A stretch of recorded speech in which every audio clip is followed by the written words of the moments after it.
राधे कृष्णा। जय बोलो सीता रामचंद्र भगवान की जय। श्री राम जय राम जय जय राम। श्री राम जय राम जय जय राम। श्री राम जय राम जय जय राम। श्री राम जय राम जय जय राम। जय बोलो सीता रामचंद्र भगवान की जय। जय बोलो राष्ट्र गुरु समर्थ रामदास स्वामी की जय। जय जय जय जय जय। ராமனும் சீதாவும் இந்த தேசத்தின் மிக அழகான அடையாளங்கள். நேற்று கேட்டிருந்தேன், ராமன் என்ன வேதம் அப்படின்னு.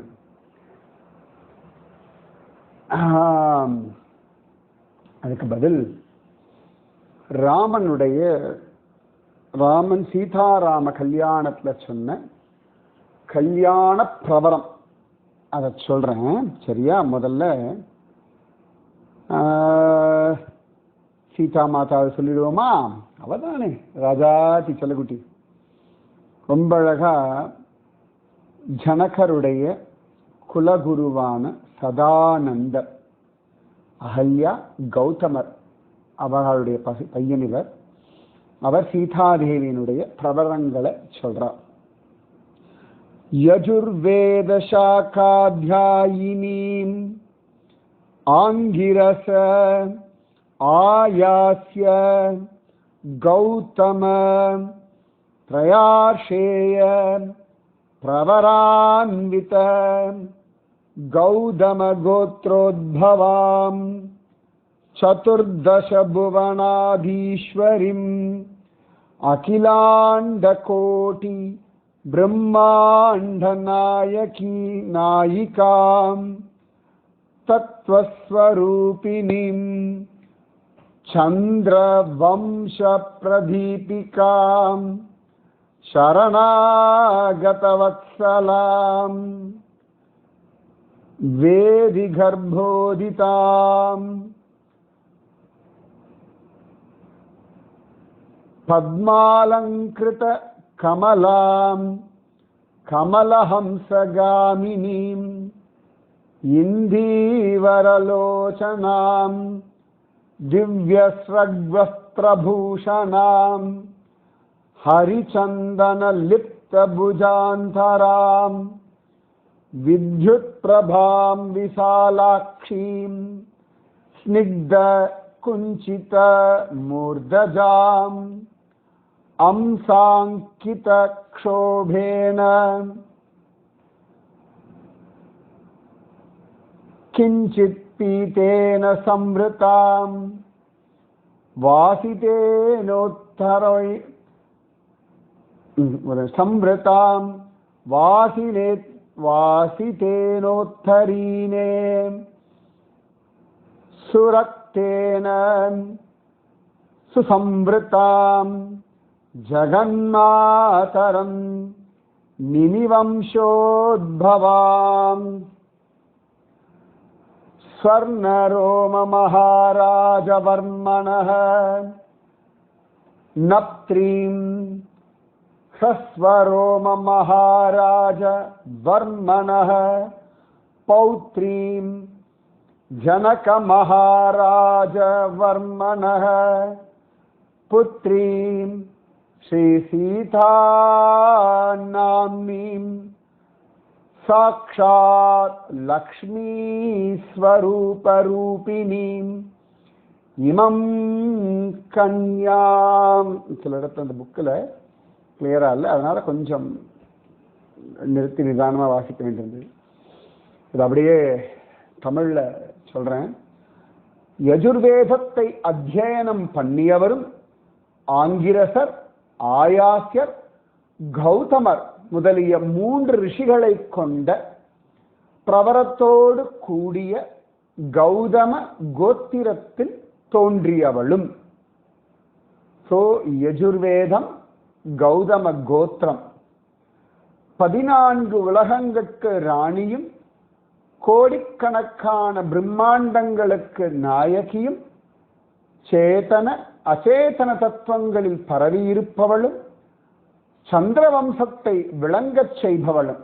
சந்திரவம்சம் சரியா?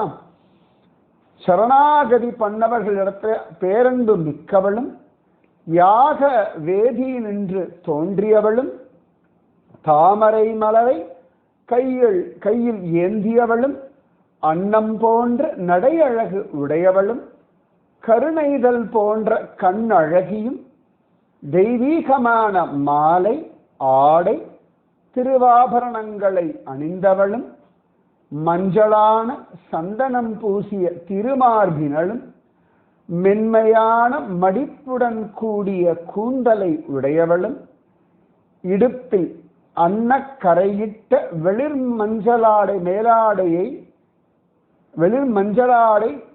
மஞ்சளான பட்டாடையை உடுத்தியவளும் மணமூட்டிய செந்நிற மேலாடையை தரித்தவளும் ஜெகன்மாதாவும் நினிவம்சத்தில் தோன்றியவளும் பேரரசன் ஸ்வர்ணரோமவர்மாவின் கொள்ளு பேத்தியும் ஹஸ்வரோம மகாராஜருடைய பேத்தியும் ஜனக மகாராஜாவின் புதல்வியும் சாக்ஷாத் மகாலட்சுமியின் அவதாரமுமான ஸ்ரீ சீதை என்னும் கன்னிகையை. இதுதான் இந்த முன்னாடி சொன்ன பிரவரத்தினுடைய அர்த்தம். சோ சீதா மாதா யஜுர்வேதத்தை சேர்ந்தவள், கௌதம கோத்திரத்தை உண்டானவள் சரியா? சந்திரவம்சத்தை சேர்ந்தவள். அழகா அவ என்ன ட்ரெஸ் பண்ற வரைக்கும் சொல்றார். அம்சம் எல்லாம் வரைஞ்ச பார்டர் போட்ட ஒரு பீதக வர்ண வஸ்திரத்தை உடுத்தின்னு இருக்காளாம். பிளவுஸ் அரக்கு கலர் பிளவுஸ் போட்டு இருக்கா. ஸ்வர்ணரோம மகாராஜாவுடைய கொள்ளு பேத்தி, ஹ்ரஸ்வரோம மகாராஜாவுடைய பேத்தி, ஜனக மகாராஜாவினுடைய குமாரத்தியான சாக்ஷாத் மகாலட்சுமி. ஸோ இது சீதா மாதாவினுடைய பிரவரம். ஸோ யஜுர்வேதம், கௌதம கோத்திரம், சந்திரவம்சம், ரைட்டா? இதெல்லாம் சீதையினுடைய வம்சம். அடுத்து ராம்லல்லா அவனுடைய வம்சத்தை பார்த்துருவோமா? அந்த பக்கம் சதானந்தர் இந்த பிரவரத்தை சொல்றார். இதெல்லாம் கல்யாண சமயத்துல நடந்ததாக காண கிடைக்கிறது. இது ராமபிரானை கற்போம் அப்படின்னு ரொம்ப அழகான ஒரு புஸ்தகம். நம்முடைய பவுண்டரகபுரம் ஸ்ரீமத் ஆண்டவன் எழுதின ரொம்ப அழகான ஒரு கோபால தேசிக மகாதேசிகன் பரவாக்கோட்டை ஸ்ரீமத் ஆண்டவன் எழுதின அருமையான புஸ்தகம். அதில் அவர் அப்படியே அது கொடுத்துருக்கார். அது அப்படியே ஒரு போட்டோ எடுத்து போடுறேன் சரியா? அடுத்து ராமனுடைய பிரவரம் சொல்லி ராமனுடைய குலகுருவான வசிஷ்டர் சொல்றார். யஜுர்வேத சாகாத்யாயினே வாசிஷ்ட மைத்ராவருண கௌண்டின்யத்ரயார்ஷேய பிரவரான்வித வசிஷ்ட கோத்ரோத்பவாய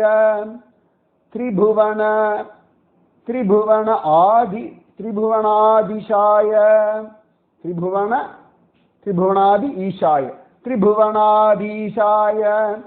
அகிலாண்ட கோடி பிரம்மாண்ட நாயகாய தத்வாதிதாய சச்சிதானந்தமூர்த்தயே சூரியவம்ச பாவனாய அகில ஜகதானந்த காரகாய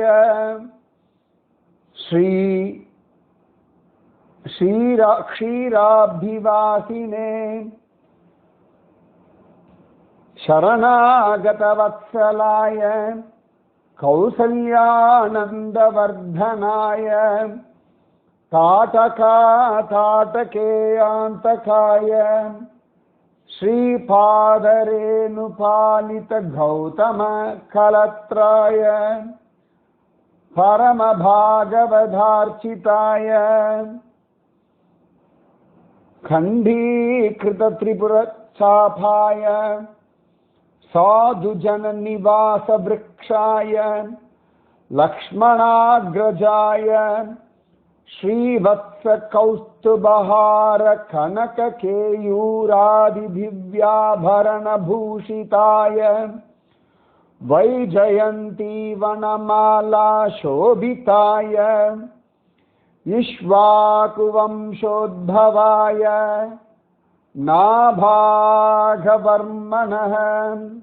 नप्त्रे अजमहाराजवर्मणः पौत्राय दशरथ महाराजवर्मणः पुत्राय श्रीरामचंद्र वर्मणे साक्षात् नारायण स्वरूपाय वराय. யஜுர்வேதத்தை அத்தியனம் பண்ணினவரும் வசிஷ்டர், மைத்ராவருணர், கௌண்டின்யர் ஆகிய ரிஷிகள் மூவரையும் கொண்ட பிரவரத்தோடு கூடின வசிஷ்ட கோத்திரத்தில் அவதரித்தவரும் மூவுலக தலைவனும் அகிலாண்ட கோடி பிரம்மாண்ட நாயகனும் சேதன அச்சேதன தத்துவங்களுக்கு அப்பாற்பட்டவனும் சச்சிதானந்த ஸ்வரூபனும் சூரிய வம்சத்தை பவித்திரமாக்கியவனும் உலகத்தினர் அனைவரையும் மகிழ்விப்பவனும் க்ஷீராப்தியில் வசிப்பவனும் சரணாகத வத்சலனும் கௌசல்யாதேவிக்கு ஆனந்தத்தை விருத்தி செய்பவனும் தாடகைக்கும் அவளுடைய மக்களுக்கும் யமனையும் கௌதம முனிவரின் மனைவியான அகல்யைக்கு தன்னுடைய திருவடி துகள்களினாலே காத்தவனும் பாகவதோத்தமர்களான மகர்ஷிகளால் போற்றப்பட்டவனும் திரிபுரம் எரிச்ச சிவபெருமானுடைய வில்லையும் சிவதனுச பங்கம் பண்ணாலே அதை சொல்றார். நல்லோர்கட்கு புகலிடமாய் உள்ளவன். இந்த முன்னாடி சொல்லும் பொழுது தாடகை அவ பசங்களுக்கெல்லாம் யமனா இருக்கானா சுவாமி. நல்லோர்களுக்கு புகலிடமா இருக்கக்கூடியவன் லக்ஷ்மணனுக்கு அண்ணனும் ஸ்ரீவத்ச மருவும் கௌஸ்துப மணியையும் முத்து மாலையும் தோள் வலைகளையும் அணிகலன்களாக கொண்டவனும் வைஜெயந்தி மாலை துளசி மாலையை தரித்தவனும் மங்களமூர்த்தி இக்ஷ்வாகு வம்சத்தில் வந்தவனும் நாபாகவர்மாவின் கொள்ளு பேரனும் அஜமகாராஜாவின் பேரனும் தசரத சக்கரவர்த்தியின் புத்திரனும் ஸ்ரீமன் நாராயணி நேர் அவதாரமுமான ஸ்ரீராமச்சந்திரம் என்னும் வரன். அப்படி சொல்றான். சோ ராமனும் யஜுர்வேதத்தை சேர்ந்தவன். வசிஷ்ட கோத்திரம். சீதா மாதாவும் யஜுர்வேதத்தை சேர்ந்தவள், கௌதம கோத்திரத்தை சேர்ந்தவள். இவர் யஜுர்வேதம் வசிஷ்ட கோத்திரத்தை சேர்ந்தவர். இப்படிதான் நம்முடைய ராமனுடைய சீதையனுடைய வேதம் கோத்திரம். இதுல ரொம்ப அழகா சில பேர் சொல்லியிருந்தா, நிறைய பேர் கூகுள் பண்ணி பார்த்தா, நிறைய பேர் ரிக்வேதம், பரவாயில்ல, தப்பில்லை, இப்படி 4 வேதத்துக்குள்ள ஒண்ணு தானே. அதுல சில பேர் ரொம்ப அழகா ஒரு விஷயத்தை மென்ஷன் பண்ணான். வேதவியாசர் வந்து தானே வேதத்தை 4ஆ பிரிச்சார், அதுக்கு முன்னாடி வரைக்கும் எல்லாரும் சதுர்வேதி தானே அப்படின்னா. கரெக்ட். அதுக்கு முன்னாடி ரிக் யஜூர் சாம அதர்வணம்னு இருந்தது. எல்லாம் 4 வேதம் அப்படி தெரிஞ்சவாளா இருந்தா எல்லாருக்கும் சேர்ந்து எல்லாமே தெரியும். வேதவியாசர் காலத்துக்கு அப்புறமா வேதவியாசர் காலத்திலிருந்து ஏதான ஒரு வேதத்தை பிராதான்யமா வச்சுண்டு அவர்கள் அந்த கோத்திரத்தை பெருசு பண்ணார்கள். அப்படிதான் ஒழிய ஆரம்பத்திலிருந்து ரிக் யஜுர் சாம அதர்வண வேதங்கள் இருந்தது. ஸோ சீதா மாதாவும் ராமச்சந்திரமூர்த்தியும் யஜுர்வேதம் தான். சீதா மாதாவினுடைய கோத்திரம் கௌதம கோத்திரம், ராமனுடைய கோத்திரம் வசிஷ்ட கோத்திரம். ஆச்சா. ஸோ இது ரெண்டும் நேற்றைய கேள்விக்கான பதில். இது இன்னும் சீதா மாதாவினுடைய நட்சத்திரம் சொல்லல, யோசிங்க, பரவாயில்ல. அப்புறம் முந்தானத்து கேட்ட கேள்வியில பதில் சொல்லலை. துகாராம் மகாராஜருடைய அண்ணா பேர் ஷாவாஜி, தம்பி பேரு கானோபா. அது என்ன ஆச்சரியம் தெரியுமா? அது நேற்று சொல்லியிருக்க வேண்டிய பதில், ஆனால் இன்னைக்கு சொல்றோம். ஏன்னு கேட்டா பகவத் சங்கல்பம். ஓகே, நான் மறந்துட்டேன்னு வச்சுப்போமே. ஆனால் அதில் பெரிய சந்தோஷம் என்னன்னா, இன்னைக்கு வசந்த பஞ்சமி நார்த் இந்தியாவில் அவ்வளோ விசேஷமாக கொண்டாடுவா. நார்த்னா என்ன, தமிழ்நாட்டில் இல்லை, மற்ற எல்லா இடங்களுமே உண்டு. வசந்த காலம் ஆரம்பிச்சாச்சு. எந்த பக்கம் திரும்பினாலும் மஞ்சள் மஞ்சளா வஸ்திரம் உடுத்திருப்பா. எல்லா பக்கமும் இந்த கடுகள்லாம் பூத்து குலுங்கும். இந்த சமயத்தில் இந்த நார்த் இந்தியா போனால் வச்சுக்கோங்களேன், எல்லா ஹோட்டல்கள்லையும் ஸ்பெஷல் மெனு ஒன்று உண்டு. சர்சோங் கி சாத் அப்படிங்களா, சர்சோங் கி சாத். அந்த கடுகு கீரை அதெல்லாம் வச்சு சூப்பராக இருக்கும். சர்சோங் கி சாத் சாப்பிட்டு பார்க்கணும். ஃப்ரெஷ் அப்படி இருக்கும். அவ்வளோ அது அந்தந்த ஊருக்கு பொருள், அந்தந்த ஊரில் எது ஸ்பெஷல் டிஷ்ஷோ. நான் வெஜிடேரியன்ப்பா, அதனால வெஜிடேரியன் வச்சு நான் சொல்லிட்டு இருக்கேன். ஓகேவா? ஸோ ரொம்ப அழகாக இருக்கும் சர்சோங் கி சாத். கூகுள் பண்ணி பார்த்தோம்னா தெரியும். அது அவளுடைய அந்த ரோட்டி, அப்புறமா பாக்ரி, நல்லா திக்கா நிறைய உண்டு. அது அப்படி அந்த பத்ரா அப்படி தடவி அது கூட அந்த ஒரு ரோட்டி சர்சோங் கி சாத். வா, சுகம் ஆனந்தம் பரமானந்தம் அப்படிதான் சொல்லணும். சாப்பாடும் பகவத் ஸ்வரூபம் தானே, தப்பே கிடையாது. நல்லா அனுபவிக்க வேண்டியது வாழ்க்கையே. ஸோ இன்னைக்கு வசந்த பஞ்சமி. என்ன தெரியுமா? துக்கோபாவோட பர்த்டே. துக்கோபாவினுடைய அவதார தினம் இன்று. அது என்ன அழகு தெரியுமா? துக்கோபாவோட அவதார தினமா இன்னைக்குதான் விட்டலன் ருக்குமாயினுடைய கல்யாண தினம். அவ கல்யாண தினத்தன்னைக்கு குழந்தை துக்கோபா வந்துட்டான். அதனால அவ்வளவு சிரேஷ்டம். பல இடங்கள்ல சரஸ்வதி தேவியினுடைய பர்த்டேவா காண கிடைக்கிறது. சரஸ்வதி நதியினுடைய உற்பத்தி தினமா காண கிடைக்கிறது. லைனா ஒவ்வொரு நாளும் விசேஷம், ஒவ்வொரு நாளா இருக்கு. நான் ஒவ்வொரு நாள் ஒவ்வொன்று சொல்லிட்டு வரேன், சரியா? ரொம்ப ஆச்சரியமா இருக்கும். ஆச்சே, இன்னைக்கு பஞ்சமின்னா நாளைக்கு சப்தமி, ரத சப்தமி. ரத சப்தமிக்கு அடுத்த நாள் பீஷ்மாஷ்டமி. அப்படி லைனா வந்துருமே, சரியா? ஸோ இன்னைக்கு சொல்றது ரொம்ப சந்தோஷமா இருக்கு எனக்கு. அதா சரி, கிருஷ்ணனுடைய வம்சம், சீதா மாதாவுக்கு என்ன வம்சம் சொன்னேனோ அந்த வம்சம் தான் கிருஷ்ணனுடைய வம்சம். சூரியன் அப்படின்னா இன்னொரு வம்சம் என்ன? சந்திரன். ஸோ ராமன் சூரிய வம்சத்தை சேர்ந்தவன், யஜுர்வேதத்தை சார்ந்தவன், வசிஷ்ட கோத்திரத்தில் பிறந்தவன். சீதா மாதா என்ன? அதேதான், யஜுர்வேதம், கௌதம கோத்திரம், சந்திரவம்சம். ஓகேவா? ஸோ சமர்த்த ராமதாஸ் எப்படி கொண்டாடி இருப்பார் சாஃபல் ராமனை, இல்லையா? எவ்வளவு சந்தோஷப்பட்டிருப்பார் இல்லையா?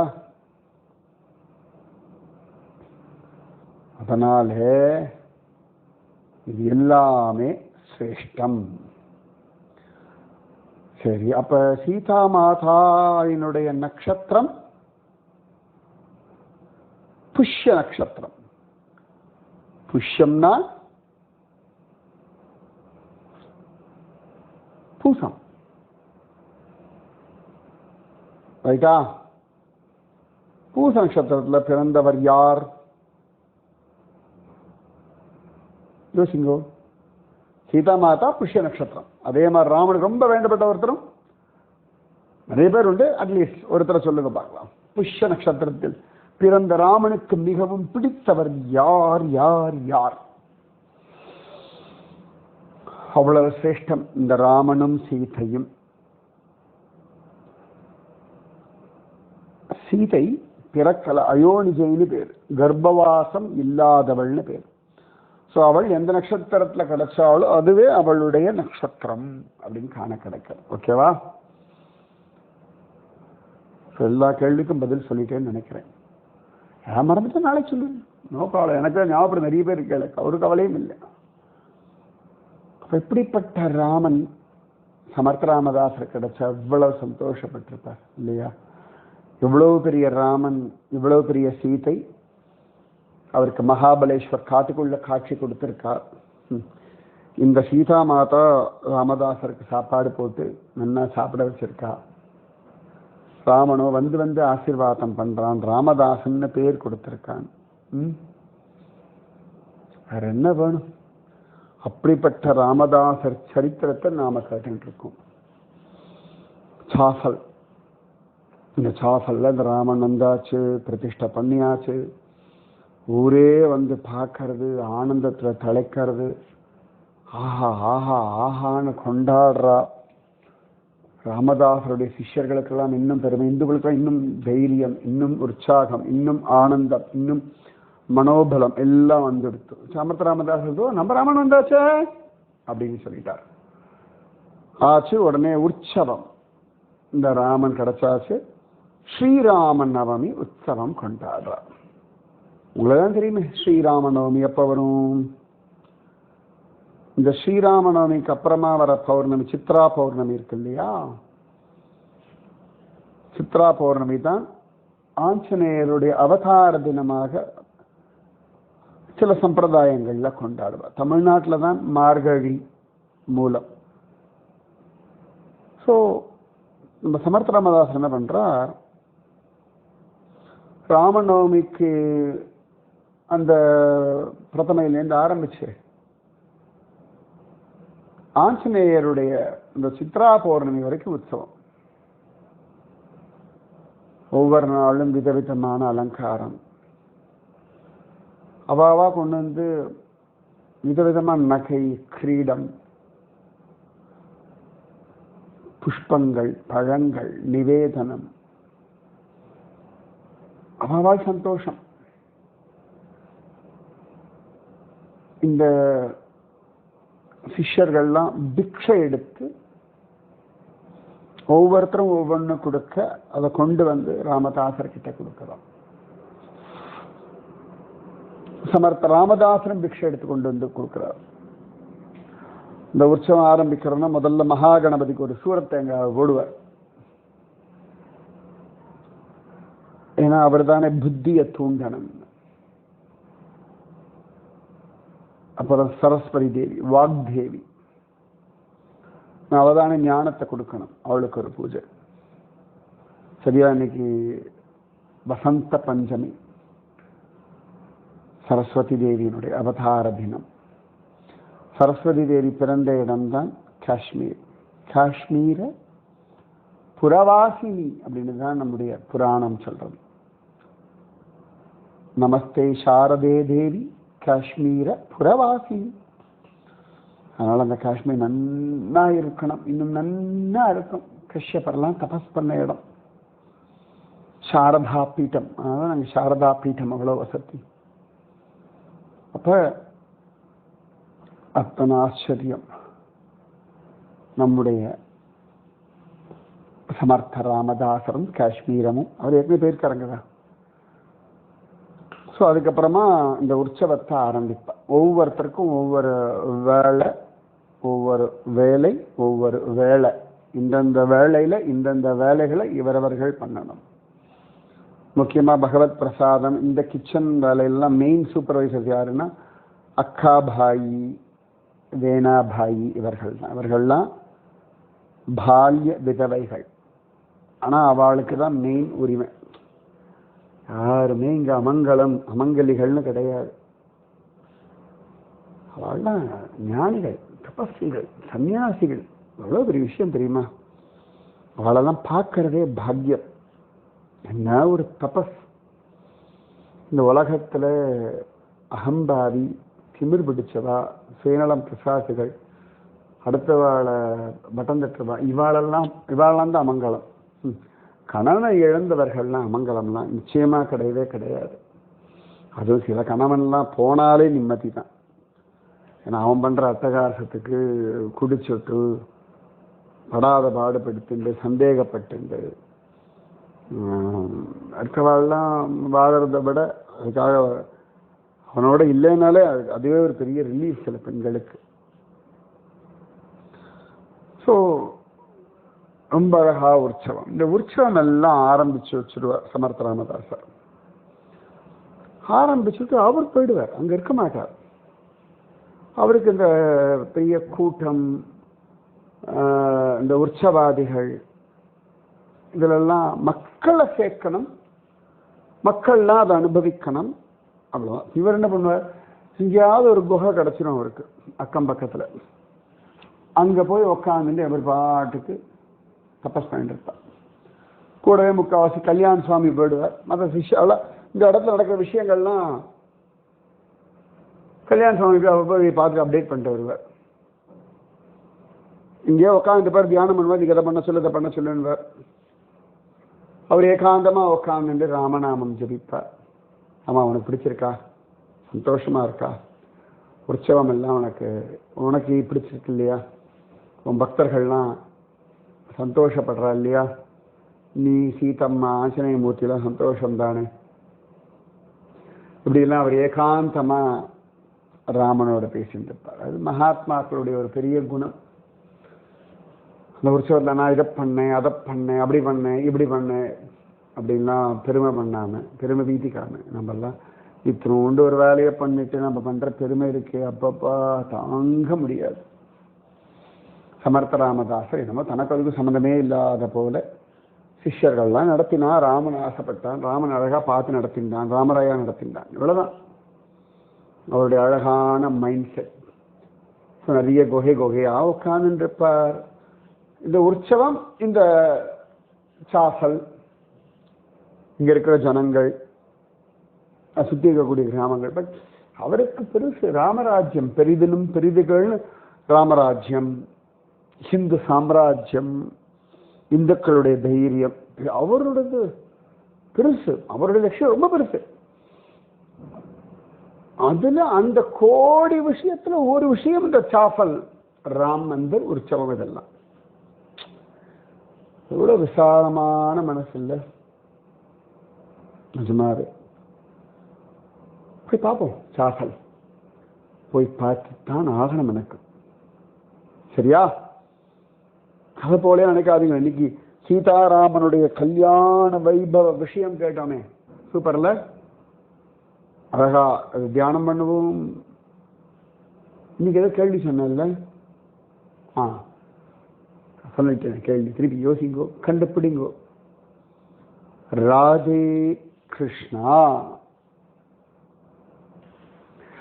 ஸ்ரீராம ஜய ராம ஜய ஜய ராம, ஸ்ரீராம ஜய ராம ஜய ஜய ராம, ஸ்ரீராம ஜய ராம ஜய ஜய ராம, ஸ்ரீராம ஜய ராம ஜய ஜய ராம. जय बोलो सीता रामचंद्र भगवान की जय जय जय जय जय. जय बोलो राष्ट्र गुरु समर्थ रामदास स्वामी की जय. जय बोलो वीर धीर सूर आंजनेय स्वामी की जय. जय बोलो जगत गुरु महावैष्णव संत तुकाराम महाराज की जय. ஆக்சுவலா துக்கோபா ராமதாஸ் மீட் பண்ணிருக்கா, விஷயம் சொல்லுவோம் அப்புறமா. ஓகே, சந்தோஷமா இருக்கு. जय बोलो मां सरस्वती देवी की जय. जय हिंद, भारत माता की जय. राम कृष्ण हरि वासुदेव हरि. राधे कृष्णा.